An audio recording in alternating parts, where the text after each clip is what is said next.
Meeting tonight, and want to thank Wichita and Feely and the library staff for doing all the heavy lifting here for us. But we're going to be talking about garden soil preparation tonight, and to take care of that for us, we have Chris and Sandy Kangla from Christopher's Garden Nursery over in Lakeside. And they are the experts. They've had the nursery over there for about 42 years, and Chris has a degree in agriculture business management, and their father and grandfather have been in agriculture, so basically he knows more and she knows more. They've forgotten more than we'll ever know. So, and they're going to give you a high-level education tonight when really all I want to know is how to keep the elk from eating my aspen trees. But they're going to talk for a while, and then we'll have some time at the end for questions and answers. So, thank you. Leave it up to you.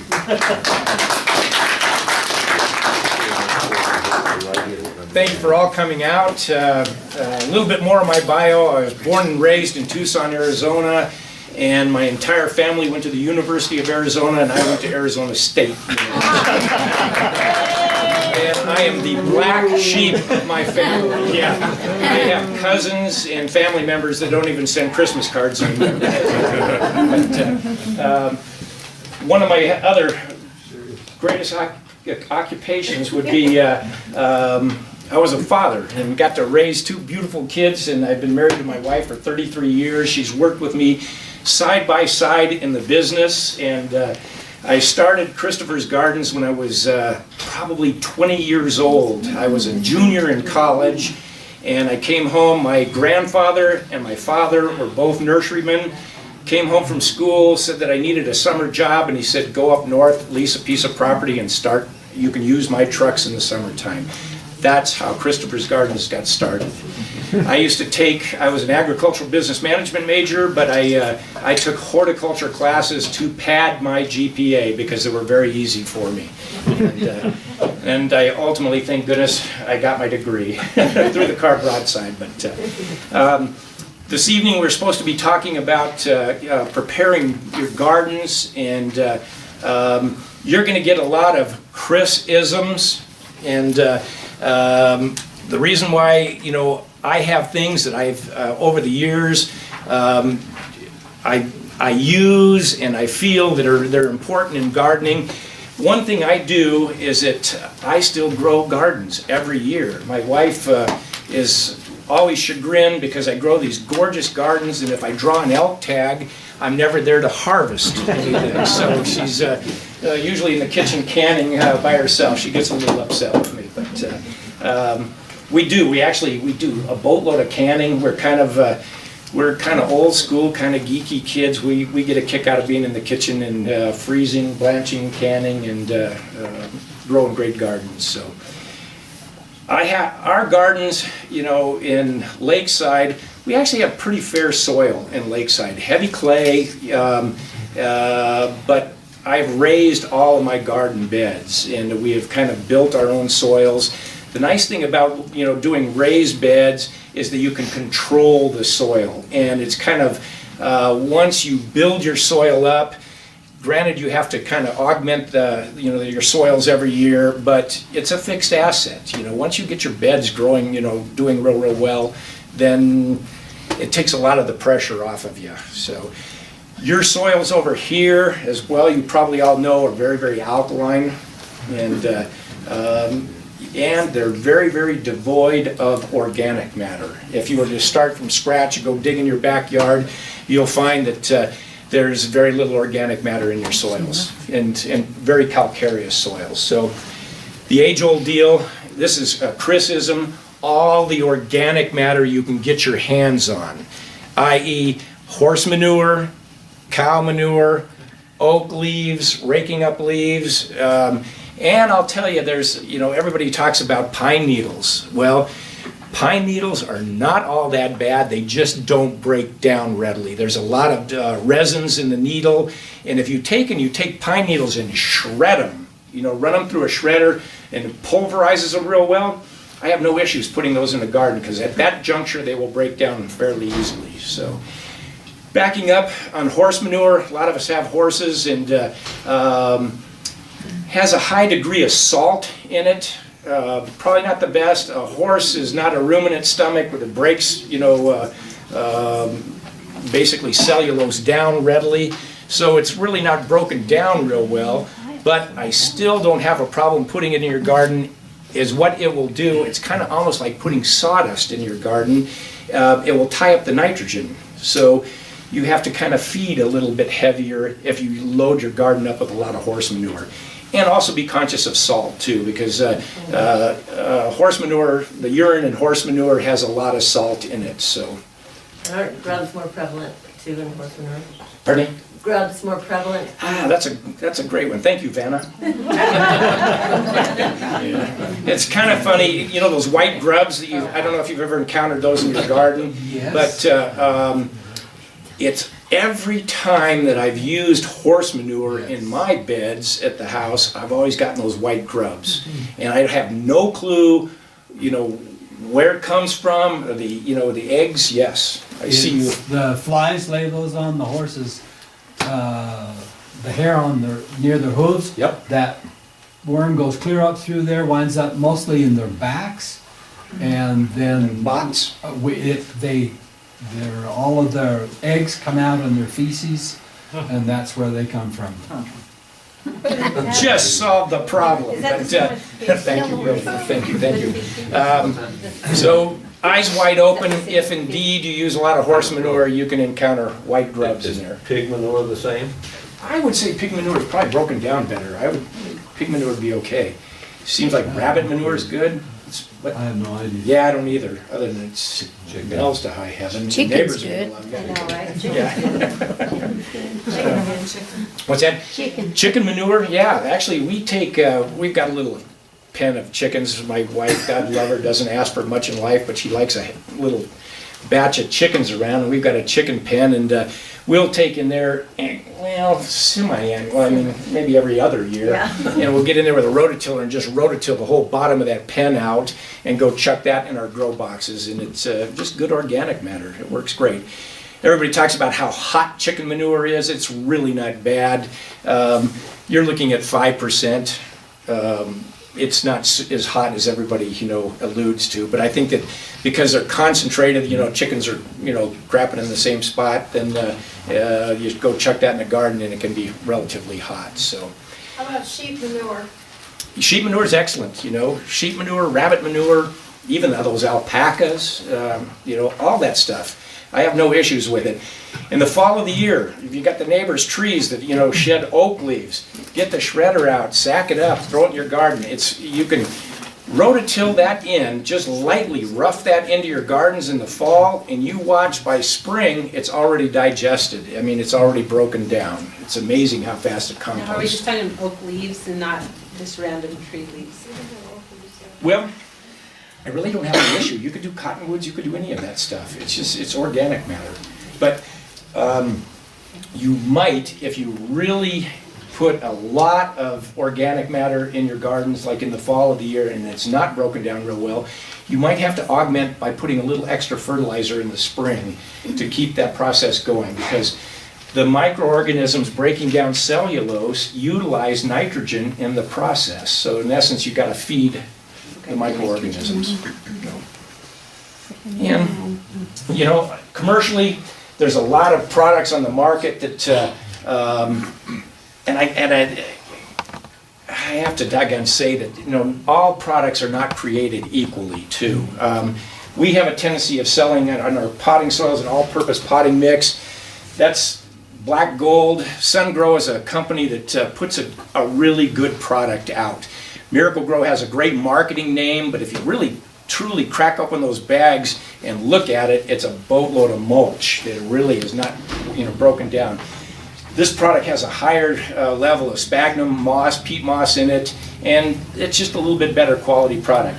I have a mulch at our place of business that is, if you crack the bag open, it's fall down gorgeous. I'm a stickler what goes under my label. The bottom line is, though, you can't, everybody wants to take that home and plant straight into my mulch. Don't do that. You still have to mix it 50-50 with soil so that it's not, too strong. One of my real kind of favorites and sleeper is this next product too. That's humic acid. And I've seen these little buckets of humic acid being sold for like $75 a bucket, and it's the same stuff that's being mined in New Mexico. We have it, I don't know what it's 30 pounds or something, 20-pound bag, only $17.99. So don't be duped, and buying a small bucket for $50 and $70. That's the same exact product. How do you use it? Well, it's funny, doesn't seem to have any caustic qualities. Humic acid is an acid base, but it's like concentrated organic matter. So it says like a pound to 100 square feet. I take a whole bag of that and just run it thick into my grow beds every fall, or every spring rather, and rototill it in, and I think it really peps my gardens up. So that's a good one right now when you're coming into spring. If you're trying to build soils, there again, you can build it with, you get your base soils here, and then start putting a lot of organic matter. We sell big bags of a soil mix at our place of business that has a compost in it, has a wood in it, and has a manure in it, and we have 75% organic matter, and then we just take a base of topsoil and add that to it, and that's what we market in these big bags and put them in the back of your truck, and you can fill up a grow box with it. Already pre-done, you can take it home and grow a great garden first season in that stuff that we're mixing at our own place and bagging. What's it called? Pardon me? What do you call it? It's just mine. Garden soil. It's mine. Right on the label. Chris's stuff. No, it's just topsoil, and we just call it topsoil in a bag, but it's not really topsoil. It's garden soil. So then you can take from there, and from that point on, every year, just kind of keep adding to it, and you'll have great grow beds. So this one is a product that's on the market. It's that square foot gardening soil, and it's a pre-mix, and it's a pretty good mix. The only problem is I'm a little bit tight with the money. People have said that. I don't understand that, but bottom line is that thing's like $15.99. That bag that I'm alluding to, it's about half the price of bagged soils, and we're mixing it on site. It's a much better value if you can handle, a big bag. Because it's a half a cubic yard. It's one of those big white bags, and we just put it in your truck on a forklift and send you on your merry way to unload it. Again, another product. This is a Fox Farm, and all marketing. That's, my girls have a tendency of liking it. I don't like that product. It seems to have a lot of wood in it.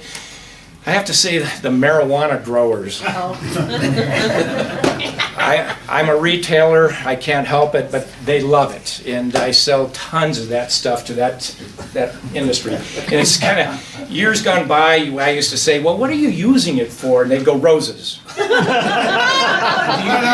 Immediately, they just go, a list of everybody that's growing roses. And then all of a sudden, now people are pretty brazen about what they're doing. I'm sitting here going, my goodness, there's a lot of this stuff going on. So. But the price difference is outrageous. The price point too is that this bag is what, $15.99? No, you got the 1 cubic, 1.5. Whatever, That's but $11.99. Yeah, the bigger bag is what? $14.99. That's $17.99, and I sell tractor trailer loads of it. I love it. I would like to be your marketing manager, and I want to rename that Rose Food and double the price. I got to tell you, it's funny because packaging sells. There's no ifs and buts about it, and they've got a great marketing scheme, and their fertilizers, a quart is like $18. I got to tell you guys, I sell them tons of them all day long.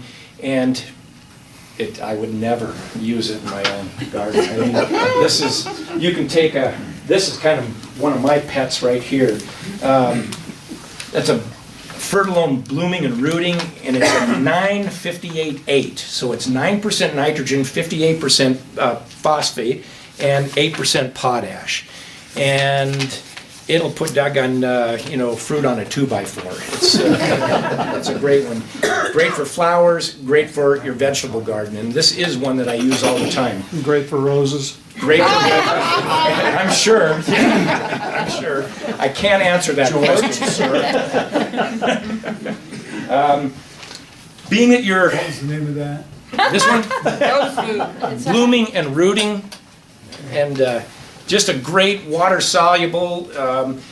Fertilome doesn't probably have the national marketing that Miracle Grow has, but this is a great product for really just everything. We use it on. So do you use that in the spring? Tell me how you would use that, just for the, not like for dummies. We don't mix it with the soil, it's a liquid. Oh, A milk it's like once jug, you plant you know. your vegetables and everything, then you put this on? Yeah, you can just put it in like a watering can. Okay. I'll mix up a big old tub of the stuff, and my secret weapon is really this. The combination. And I put a combination of these two. This is T-Rex, and it's the old Sequestrian 138, which doesn't mean anything to you, but we used to use this in my father's citrus orchard when I was growing up. It's a high-powered chelated iron ion that doesn't get tied up by our alkaline soil. So if you use it in conjunction, this is an acid-based fertilizer, 1 tablespoon, turns blood red, and it's a great combo for gardens, roses, everything. Is that per gallon? Tablespoon? Yeah, tablespoon, per gallon. And Maybe it was. goes a long way. Yes, What do you think it's made out of? that's an iron product. And Just iron? it's just a chelated ion isn't tied up by our alkaline soils, so the plant can actually pick it up. That's all it is.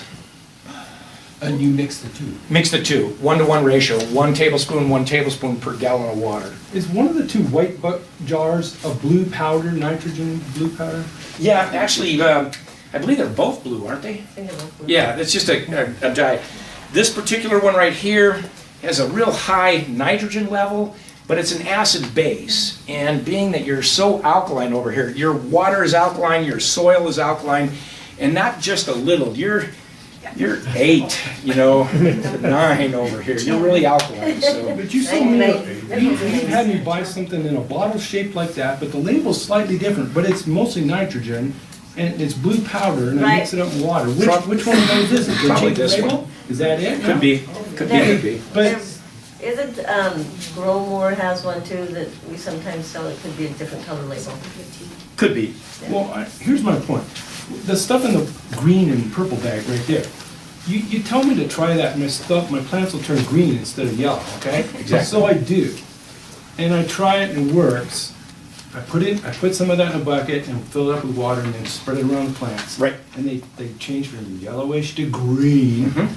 But it doesn't last for a lifetime. How does it work and why does it work? And I'm not a chemical engineer, but it really works at my place and it costs a lot of money, but it really works.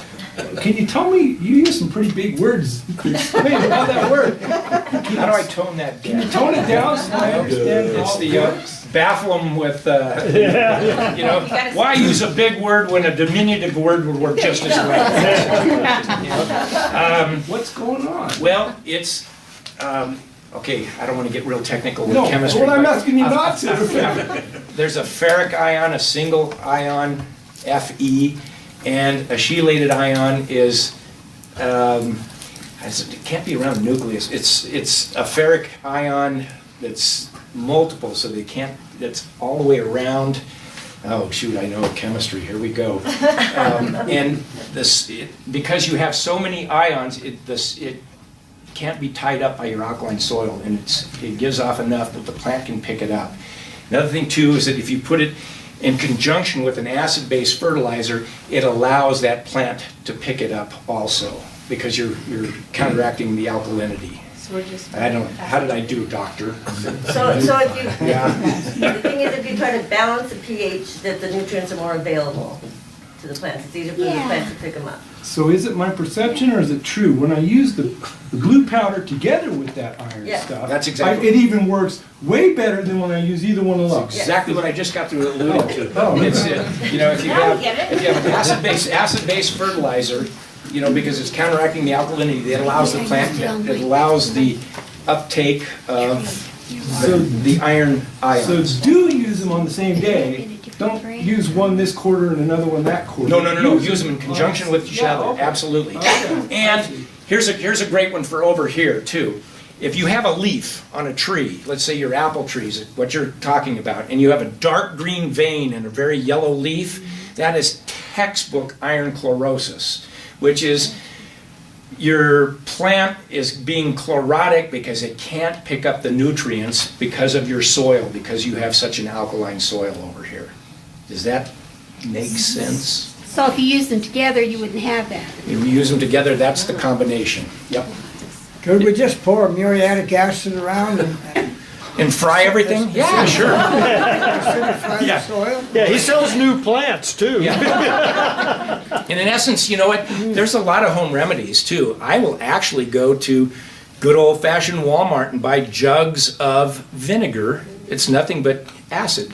And I will run that in my fertilizers in conjunction with this. And I run that in my greenhouses all the time. I lived in Phoenix for 40 years and I ran that in my swimming pool, you know, hydrochloric acid. Right. So what would I, like, what do you dilute swimming pool liquid acid? How much do you dilute that before you go pouring it around your I am property? out right now. I'm not going down that road. Yeah, exactly.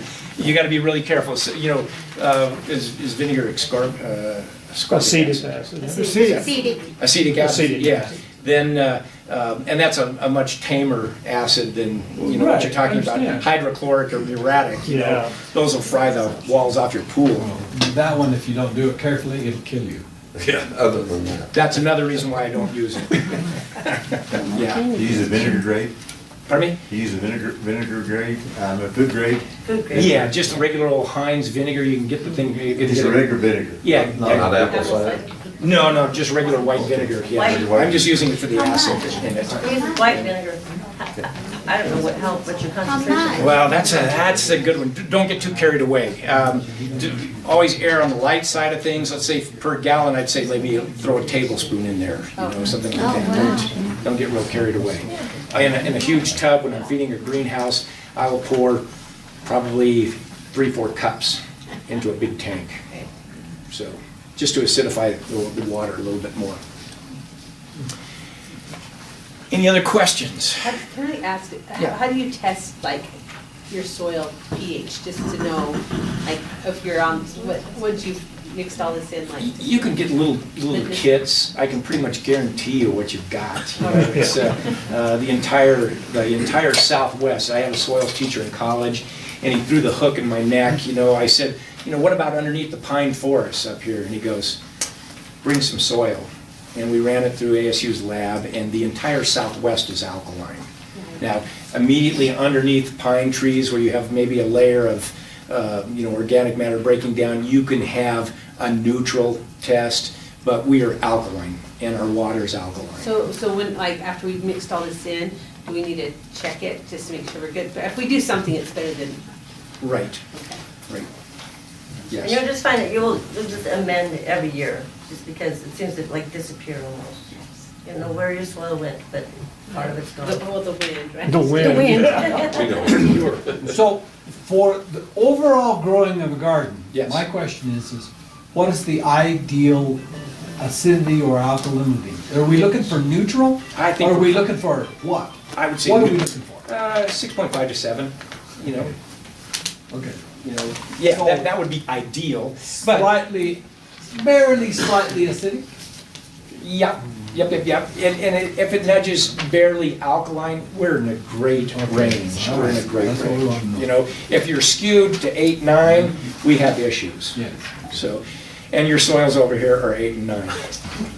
So it's just like my ranch. You know, I've got a little place out in Hunt, downtown Hunt. And it's so hard, the soil out there, and it's saline too, so there's a lot of issues. So caliche, is it caliche? How do you say it? That's a That's pure alkaline? Yes. Okay. Yep, that's it. Dang it. Alkaline layer. I gotta work on the verbs. What about Epsom salts? Have you heard about using that? Epsom salts is magnesium, I think it is, it's magnesium. That's a trace element, and it's not the cure-all, and it's also a salt. So use it in moderation, you'll be okay. But you're just picking up a trace element, and it's not one that's, it's not like a nitrogen phosphate or a potash that a plant, readily uses. I mean, they use it in portions, and you can get, they say, if you ever get like a leaf that's starting to get purple, but there's a lot of factors there. Do not listen to this. But that's textbook magnesium deficiency is when you're starting to get a purple hue to a leaf. But that's not a given. You could have that from cold, you could have it from a lot of different factors too. So with that said, that's a azomite. That's a trace element, a deal you can put in your garden. A lot of these don't leach readily, so once you put them in there, they're there for a long while. That has I think it's like 32 to 64 trace elements. It's got a huge amount of trace elements in there. That's just that would be like a pre-plant that you could put in your garden and go. Do you use it? Pardon me? Do you use it personally? No. Okay. Yeah. I've got it for you though. Thank you. Put on the roses. In all honesty, when I was a freshman in college, and I did go to the University of Arizona for one semester, and I had to grow a garden, and the instructor was my dad's partner in college, and long and the short is, we had to grow a garden, and I went in there and I opted for the organic garden. And I'm telling you, if you're an organic purist, I apologize up front, I am not. Nitrogen, phosphate, potash, or organic compounds, whether it comes from a dead fish or a factory, I have no issues with it. The long and the short is I opted for the organic garden, and I'm out there with Vegan blood meal and, fish emulsion. And I had these crummy little plants about this big, and the kids right next to me had a 1620 ammonium phosphate garden, and they're sprinkling on there. They had broccoli plants this big. And all of a sudden, I'm a quick learner. I'm going, there's some merit to what these kids are doing. So I've always been one, I have no issues with putting, 16, 16, 16 in a garden. But I do avoid pesticides a lot. I'm not a one that shakes a lot of pesticides around, because that's just going in your food stream. But I don't have really any issue with Is that like nitrogen phosphate. 7 and that kind of killer 7 powder stuff? 7, that's Carbaryl. That chemical has the lowest LD50 of any of your pesticides, really. And they're coming out with a lot of new ones right now, and it's very hard to even keep up with them. They came out with a Lambda something or other this year, 7 did, instead of Carbaryl. But it's one that's environmentally breaks down much quicker, and so. But that's a criticism, so. But that's it, just basically, I'm a proponent of pumping the doggone organic matter to them, and I do like raised beds, because you can control the soil. Our soils, our beds are phenomenal, and we tend to grow a lot of beets. I grow things that we enjoy eating, and so we grow tons of beets, tomatoes, peppers, everything. You just mentioned the 16, and you do toss it as a pre-plant. That is true, and it really about the 1st of April. I don't plant until the tail end of April, or not even the tail end of April. What am I saying? I don't even plant till the tail end of May in Lakeside. But I will go in April, and I will take a bag of 16, 16, 16 and shake it white. And it would absolutely fry everything in your garden normally. A, it's in the cool part of the year. B, I let it sit there for a month to 2 months prior to my planting. So I use that as a pre-plant. You And ripped they it don't in. talk to your ground? No, Oh, you I ripped don't it till in. it in and just let it Okay. sit, yeah. And it makes a fabulous pre-plant. You stick your plants in and they start going. So I have this is something that I also feel real strongly about. We have such a short, finite season that I like to load the garden up heavy and get them moving, because I've always felt that you grow a big broccoli plant, throws a big head of broccoli. You grow a wimpy one, throws a wimpy head of broccoli. I like to move my plants early in the season, and then towards the end of July, I cut everything off and quit feeding, and I let the garden come to fruition, at that point. If you keep watering and feeding, all of a sudden everybody's just happy and they just keep growing, and you don't let your gardens mature and come So to it's a fruition. drought, like almost drought it a little bit? A little bit. Well, it's a it. great statement too, because in the fall, your tomatoes will stay green on the vine, and I will start stressing my tomatoes, cutting the water back, letting them wilt a little bit, and then they start ripening on the vine. It brings them along. There's a fine line. There's a one kicker in this deal. Fine line there. Yeah, there's one kicker in this deal too, is that's when we get the monsoons. I know. And we get atmospheric nitrogen, Electrical conductivity gives off nitrate nitrogen, NO2. So everybody goes, wow, man, my garden looks so good once we get rain. Well, we're getting free fertilizer from God. That's awesome. And so that you have to kind of counteract too, is that you got to realize that you don't want to keep heaping fertilizer on them, because you're getting a lot of nitrogen in rainwater, and then you got to try to compensate for cutting that water back. Usually by September we start on the cusp of drying out a little bit, and so you can kind of start drying things down. That's usually when our gardens start maturing too. Yes? Do you use cover crops? I've been curious about that. Do I? No. Explain what it is. No. I get wind, I live on the side of a hill, and I get wind so bad, and I'm thinking it'll keep the soil in, but is it just a mess? The only time I've ever used a cover crop is I put 125 acres of alfalfa in on my ranch, and I ran wheat ahead of the alfalfa coming in as a cover crop. Yeah. And the wheat comes up fast, started to mature, and the alfalfa came in perfect below it. And then the wheat comes to, It's dying. maturation and dies off, yeah. So So there's not that big magic of it having nitrogen in the soil? I'm curious. yes and no. Oh man, I don't want to Explain what get a big cover words crop again, is. but actually, all of your legumes, beans, peas, alfalfa, they give off, there's a bacteria that gets in the root system and they're nitrogen fixing. So they will actually give off nitrogen. And Yeah. so that's not a bad thing. If putting like a clove or something like Yeah, that you I've got- rototill into a garden, Yeah. So if you had hay bales with alfalfa in them, would you put that in your garden or Well, not? no, it's kind of a different I dynamic. know, that's what Different it is. dynamic. But that actually has a good properties. I've seen a lot of my trade journals talking about using really fine ground alfalfa in place of peat. A while back, we were all worried about, the peat bogs being over harvested, and so they were looking, I'm sure that my industry was looking for an alternative to peat moss. So they were starting to fine grind alfalfa and put that into bedding plant mixes. I have no problem, it's fine, but I don't think it's the cure-all. And it'd have to be ground fine. you I think? would say, yeah, just so you don't have the sticks and breaking down.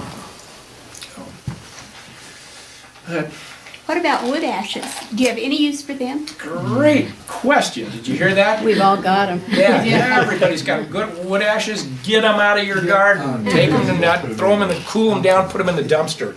No, they compound your problem. They'll put alkalinity into your gardens, and no, you do not want wood ashes in your garden. So there's really nothing you can do with Nothing them? to do, yeah. I Get put a them in good my windy driveway. day. Good windy day, Makes take it a like shovel and throw it in the air, let it go in the Yeah. neighbor's yard. Yeah, I heard they were good for lilacs, and that's the only thing I've ever heard. No. Nothing. Not even lilacs. That's it. The wood ash do to your soil? It makes it more alkaline? Yes, it would compound the problem. Compound an existing problem you already have over here. And we have. I know this is garden, but what is the best grass plant in Round Valley? Would you say? Can I ask that? You can. Yeah, absolutely. You can ask anything. All right. Well, we have a blend that has It's a three-way blend. It has Kentucky Blue and fine-bladed rye, which is not the old coarse Lynn perennial rye, but it's a perennial rye, and creeping red fescue. Makes a great looking lawn. And you have that? There's a gentleman over here though, and he's got a funny name. And he's got buffalo grass. Loris was his name. Anyhow, really cool. Came over, he lives over by 27 Bar Ranch. 26 Bar Ranch, okay. I embellish everything. My fish were this big too, okay. And he had a gorgeous, gorgeous stand of buffalo. And it's incredibly drought tolerant, and I was very impressed. So I went out and I stuck some on my ranch just to see how it would do out there. Alkaline, salty, in with my alfalfa, and it was gorgeous. It creeps. That's it creeps. a tillering one, right? Yeah, well, When it's it fills itself rhizoma. out? Yeah, and it creeps, just like Bermuda. It Okay. has rhizomes and runs. So So it stays short.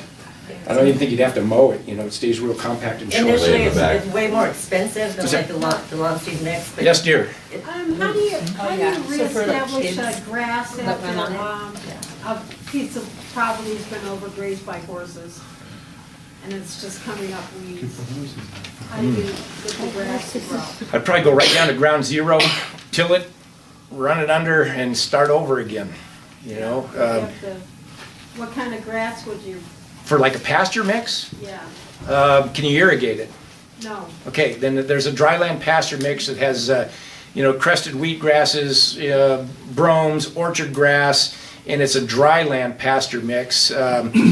And I would not try to tackle the project until we got the summer monsoon, so you get a little free rain from above. If you tried to do it in the spring of the year, being that it's non-irrigated, it would be like throwing sand in a windstorm.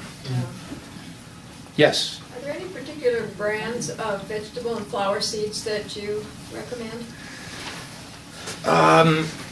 Yeah, by and large, a lot of your big companies are great.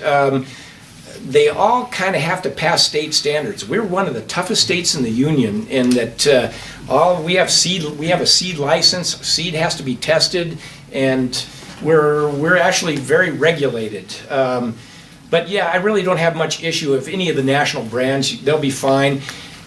That's a great question for the gardening aspect of it, though.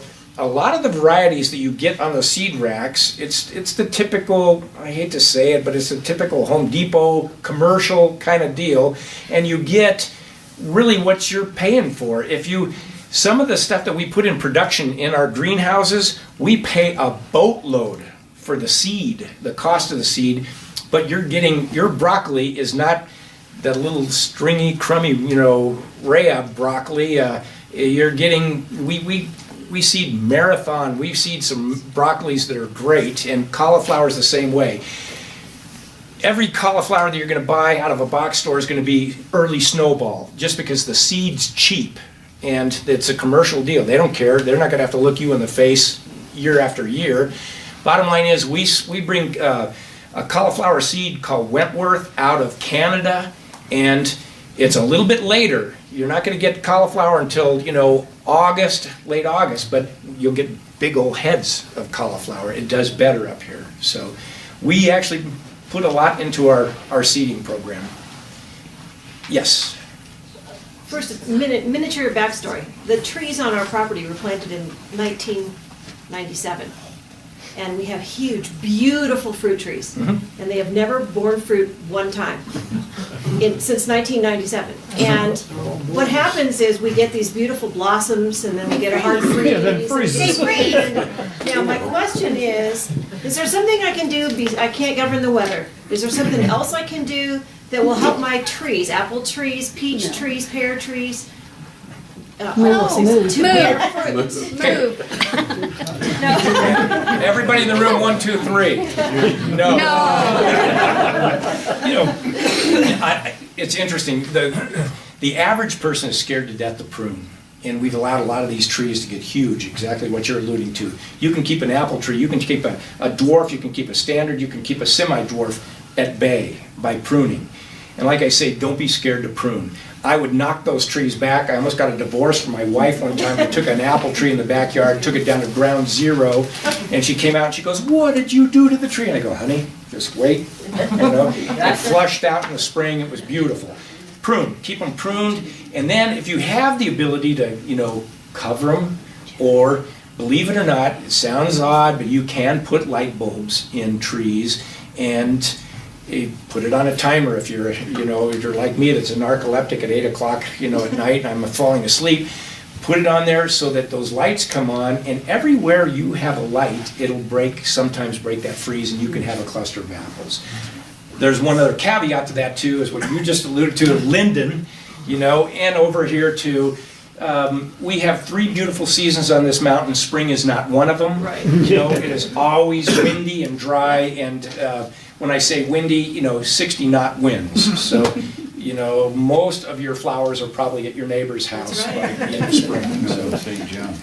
that's all I can give you. Well, you know, Chris, one year he did a little like pseudo smudge pot. Yeah, and it worked. You know, I actually took a heater and I put a garbage can lid underneath my apple tree, and that quadrant where that was had apples, where the rest of the tree did not, froze. We're going to Safeway. Sometimes, depending on where you're at, pollinators are an issue too. Oh, that's true. Some people That's really true. are way out in the forest and away from different things, or out in the cedars, and there aren't any bees. And so, depending on where you're at, pollinators could be an issue. You know, that's true, very, very true. And it's not just honeybees too. We actually have a little tiny thing of a bumblebee-looking thing, and they do an incredible job of pollinating. And I had a gal that came in the nursery, and she says, "I need to kill these things. I want them whacked. I want to kill them." And I go, and I'm a beekeeper, and I go, "I'm not selling you anything." And she was absolutely, I lost a customer, she was hacked off at me, her girlfriend was hacked off at me, but I go, I'm not selling you anything.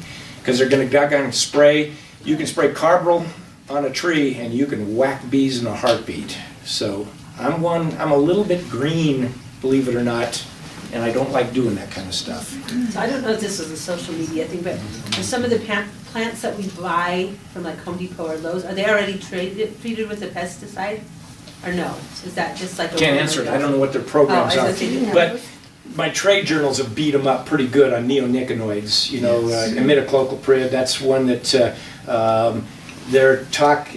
but I think that there's so much pressure in the industry that they're starting to back away from that. Their programs are geared, so maybe they're not. I can't answer. We don't spray a lot, you know, until I get, you know, fat, juicy green aphids in the middle of pepper plants, you know, that I'm producing, then maybe I'll come in and lightly zap them, and I try to use something that's pretty benign, you know. But, yeah, I don't like to spray a lot of pesticides. Right, well, Sometimes you have to. And so like for those grubs, what do we Yes. do about, are they killing all our plants when they're in the soil? And so what do we They eat do about roots. chickens?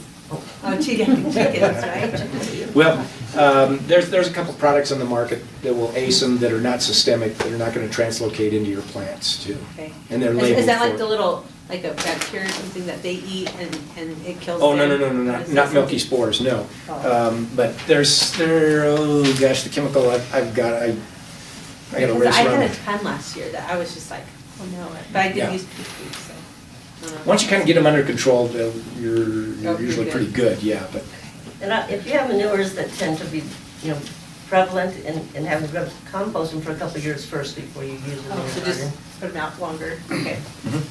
yes, What dear. about those horrible green worms that get in the broccoli that you don't see until you get ready to eat your broccoli? And then you can't eat broccoli. Is that my wife echoing? Yeah, exactly. I eat a few of them, they're okay. Protein. Yeah, exactly. Yes, there is something, and it is organic. You know, Bacillus thuringiensis is a bacteria that comes in a dust form, dipel, they'll label it under dipel, and it will paralyze the digestive tract of a caterpillar and will kill those. And Will it kill snails? pardon me? Will it kill snails? No. Snails are that's off the charts. They are tough. I fight them all the time, and you have to napalm snails. I get some sad stuff. Yeah. Yes, dear. Can you use the same thing you were just talking about for the worms you get in corn? Absolutely, absolutely. And when would you apply that? When it's gasoline? Probably in the silk state, yes. And you can get it in liquid form. You can get it also in a powder form too. So, yep. Yes, dear. You mentioned you could use covers on your fruit trees. You have more fruit trees. What kind of covers? Well, you know, I got to tell you, it's just creativity. If you go to a doggone yard sale and you see some old crummy quilts and stuff like that, buy them up. You can buy them for $1 or. Could you get like a row cover? You could, but row covers are great. And here's a little FYI too. Plastic is a terrible insulator. It can freeze right through clear plastic or plastic. But if you have a row cover's better. If you even I like a little thicker, you know, when it's cold, you get a cold night, and you know we're going to dip to 28, and I got my tomatoes already planted. I'll take an old crummy quilt, and I'll throw that over the top of it, and it saves them. Moving blankets from Harbor Freight. Bingo. Yes, you're correct. And they're on sale right now, $2.99 for the deal. Yeah, exactly. The bottom line is those old crummy blankets from Harbor Freight, you know, that moving blankets, excellent for covering tomatoes and stuff. What if you don't know it's gonna freeze? Well, that's Cover them up anyway. Step outside. Yeah. That's my turn. Okay. So, because I noticed when I married him, I noticed there was a pattern. And I was afraid to say anything about it until I heard this Apache lady, and she was older. She brought in her daughter and grandchildren and stuff. And I heard her talking to her grandchildren. She goes, "Oh, you can't plant those till the full moon of June." I went, "What did you just say?" Whoa! Because I had been noticing that it's full moon related, and it's what it is you shouldn't plant anything tender until after the full moon of June. Well, Now, the last sometimes- full moon before the summer solstice. Yeah. So the summer solstice is around the 21st, 22nd of June. The full moon before that, whenever it hits, is usually when we'll get a change. The weather will dip. And it's pretty reliable. Very. I have to tell you, almost every season. And the science is 5 days before, 5 days after that full moon, it can freeze. So it's variable, but it's pretty consistent. Yeah. Here's another thing though, mark this. At 10 p.m., and a young man told me this, at 10 p.m., if it's 50 degrees outside, it's probably gonna freeze that night.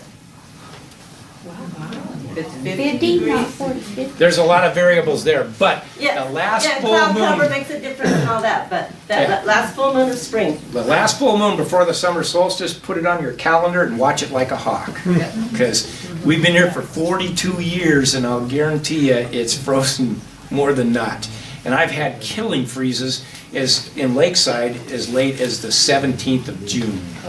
Yep. That'll wreck your spirits. I live down south, and down there, everybody watches the pecan trees. When the pecan trees leaf out, Right. you can plant your garden. Is there Well- anything up here like that? Well, yeah, they say the oak trees. So, you know, if the oak leaves are as big as a squirrel's ear, I have seen the top of my oak tree blackened before. I So, think probably a catalpa's a little more reliable. yeah, maybe. Yes, dear. Could you just repeat what the powder liquid form was that you said for the worms? The bacteria is Bacillus thuringiensis. They'll label it under BT, or another commercial name is Dipel, like Dipel dust, but it's BT. BT liquid, BT powder. It's Bacillus thuringiensis. It's a bacteria. It's complete. It's biological warfare. Has no impact on you whatsoever.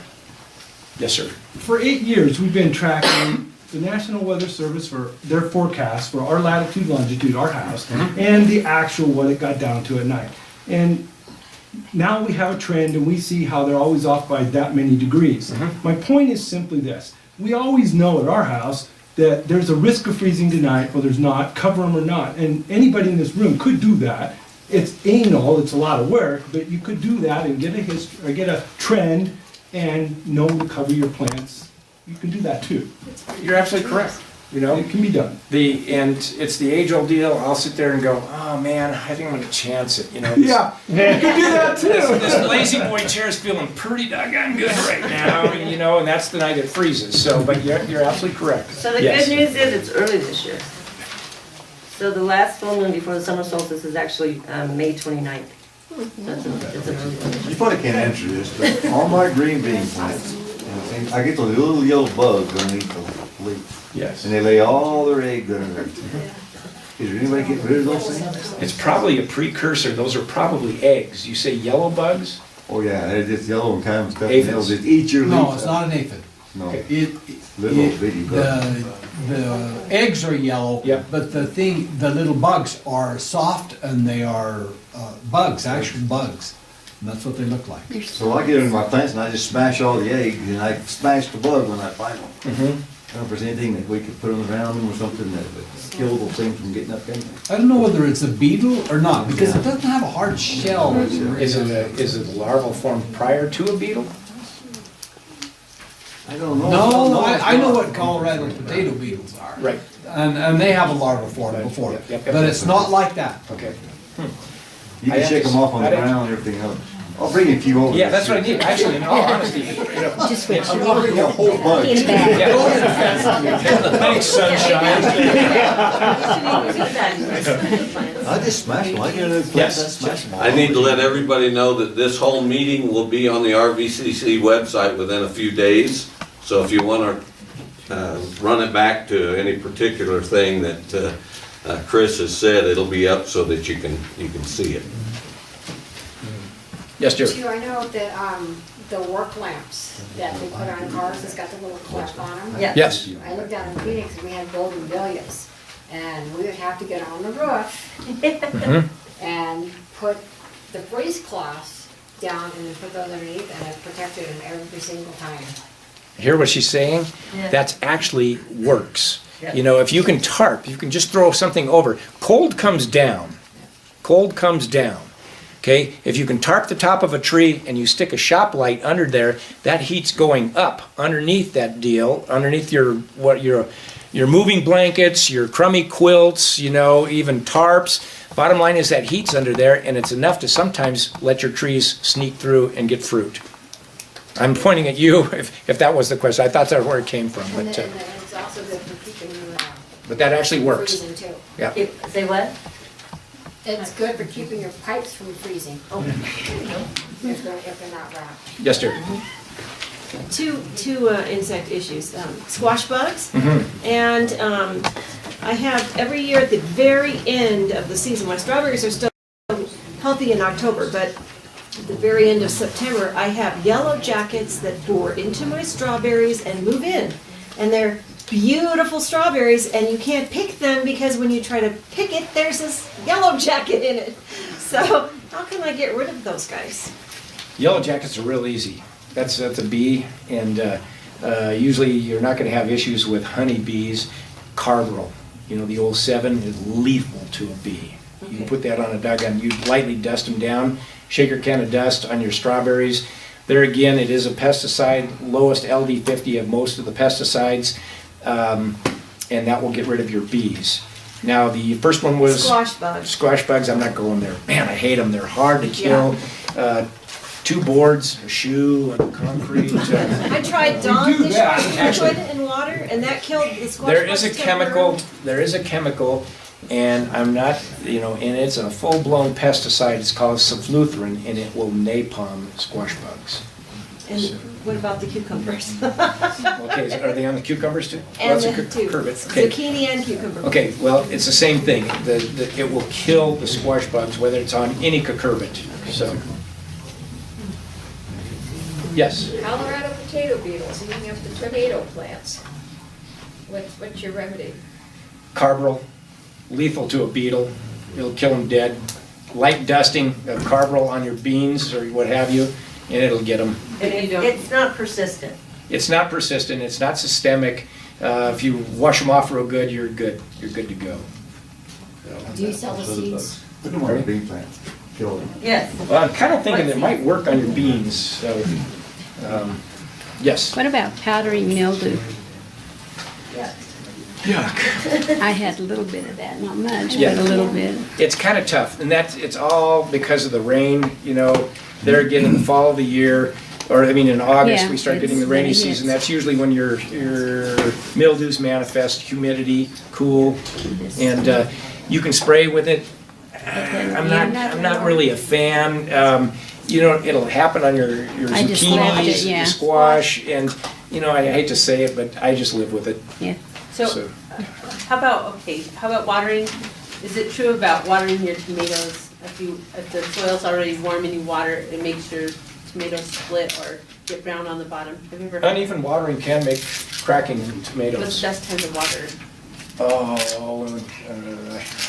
Everybody, I hear that in the morning or the evening. Okay. I'll get up and water in the morning, I'll get up and water in the evening when they need it, kind of deal.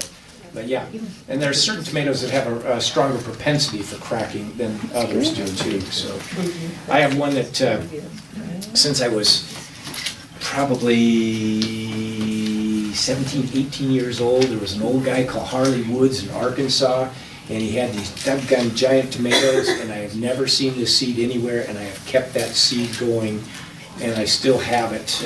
We've marketed it under, Harley's Pink Germans and everything else, but it's a unique seed, but they crack terrible bad. I've had as high as a 2.5 pound tomato, and they're one of those deals that you can take a slab of it, there's very few seeds in it, put that on a bagel with cream cheese and garlic garnish, and it's like an out-of-body experience. It's really good. So, yes, dear? Do you ever use diatomaceous earth? I don't personally. I carry it, I sell it, a lot of people swear by it. It's they say that the skeleton of a diatomaceous earth, it was like a single cell deal that has an exoskeleton that basically on soft-bodied insects that will cut it and it dehydrates them. They say that works on snails. I put it all over a greenhouse one time, and my snails were doing hamstrings when I showed up 3 days later. So, I hate snails. Oh, I do too. Well, I've got some stuff, boy. I've got a buddy that has Treeland Nursery in the valley, and he goes, "Oh, Chris," he said, "you need this stuff," and he gave me. I said, "Give me a bag." As a matter of fact, I bought 100 pounds of it. Wonderful. Do you sell it? Yeah, I do. And actually, the old metaldehyde, which is going by the wayside, they're going to all the zinc phosphates and stuff, and they don't work. But I have the old, I have some Deadline, and man, I put it in my greenhouses. I had dead snails everywhere. It was beautiful. It was poetry. Please tell me something. I like things that work. Any other questions? Thanks. We're early. We're early.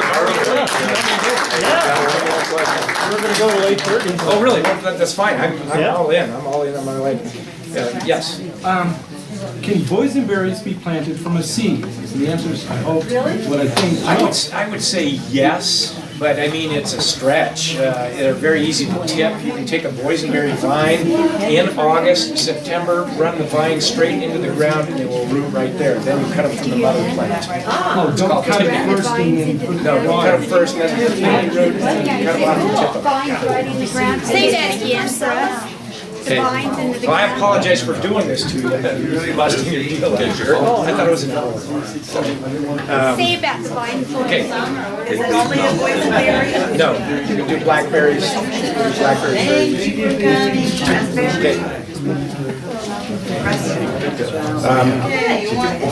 Okay. The question was, can you take and grow boysenberries from seed? I'm sure you could, but commercial production on boysenberries and blackberries are all done by tipping.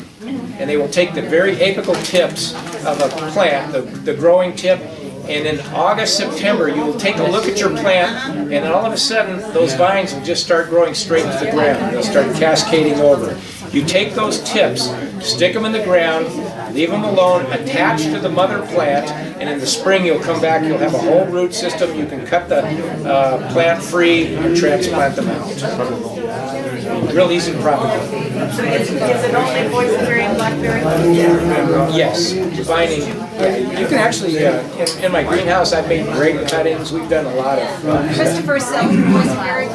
Pardon me? Does Christopher Sell boysenberry? Oh, absolutely, yes. And when's the best time to plant? Safely and long. Right now, they're dormant. Anytime you get the earth, You know, we've got them in stock right now.